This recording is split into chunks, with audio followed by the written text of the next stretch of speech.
വേദാംഗ ജ്യോതിഷത്തിലെ അമൂല്യമായ അറിവുകളും ആധ്യാത്മിക ജ്ഞാന ഉപദേശങ്ങളും പകർന്നു തരുന്ന പ്രശാന്തം ആസ്ട്രോ ചാനലിലേക്ക് ഏവർക്കും സ്വാഗതം. ഈ ചാനൽ ഇതുവരെയും സബ്സ്ക്രൈബ് ചെയ്യാത്തവർ ഇപ്പോൾ തന്നെ സബ്സ്ക്രൈബ് ചെയ്യുക. നോട്ടിഫിക്കേഷൻ ലഭിക്കുന്നതിനായി ബെൽ ബട്ടൺ അമർത്തുമല്ലോ. ഒപ്പം ചാനൽ ലൈക്ക് ചെയ്യുക, ഷെയർ ചെയ്യുക, കമൻറ്റ് ചെയ്യുക. കൊല്ലവർഷം 1200 ആണ്ടിലെ മകര സംക്രമം പുണർദം നക്ഷത്രത്തിലാണ്.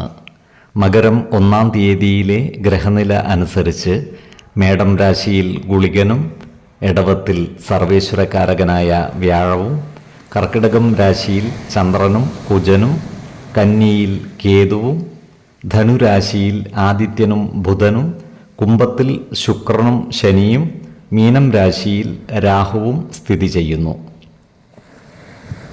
ആയില്യം നക്ഷത്രത്തിൽ ജനിച്ചവർക്ക് മകരമാസം പൊതുവെ ഗുണഫലങ്ങൾ കൂടിയിരിക്കും. ഈ നക്ഷത്രക്കാർക്ക് പ്രവർത്തന മേഖലകളിൽ അനുകൂലമായ പല മാറ്റങ്ങളും വന്നുചേരുന്നതാണ്. പുതിയ പദവികൾ ഇവരെ തേടിയെത്തിയാലും അതിൽ അത്ഭുതപ്പെടുവാനില്ല. സഹപ്രവർത്തകരുടെ സഹായ സഹകരണങ്ങൾ ഇവർക്ക് ലഭിക്കുന്നതുമാണ്. ജോലിയിൽ നിന്നും വിട്ടുനിന്നിരുന്ന ഈ നക്ഷത്രക്കാർക്ക് തിരികെ ജോലിയിൽ പ്രവേശിക്കുവാൻ അവസരം ലഭിക്കുന്നതുമാണ്. അതുപോലെ വിദേശത്ത് ജോലിക്ക് ശ്രമിക്കുന്നവർക്കും ആഗ്രഹ പൂർത്തീകരണം നടക്കുന്നതിനുള്ള അവസരം ഒത്തുവരുന്നതാണ്.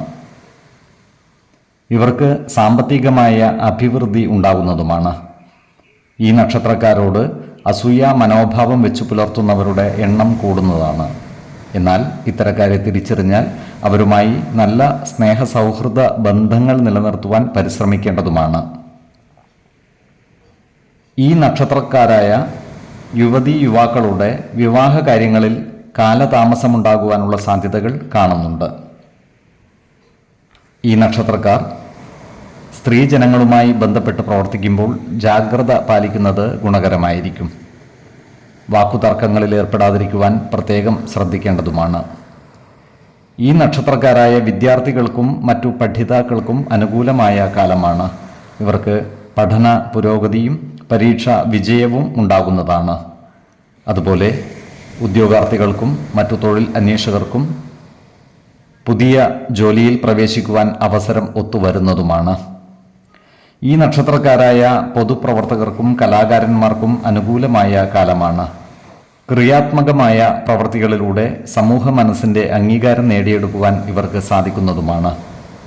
ആരോഗ്യകാര്യങ്ങളിലും ഈ നക്ഷത്രക്കാർ ഒരു പ്രത്യേക ശ്രദ്ധ പുലർത്തുന്നത് ഗുണകരമായിരിക്കും. 2, 14, 27 തീയതികൾ അനുകൂലമാണ്.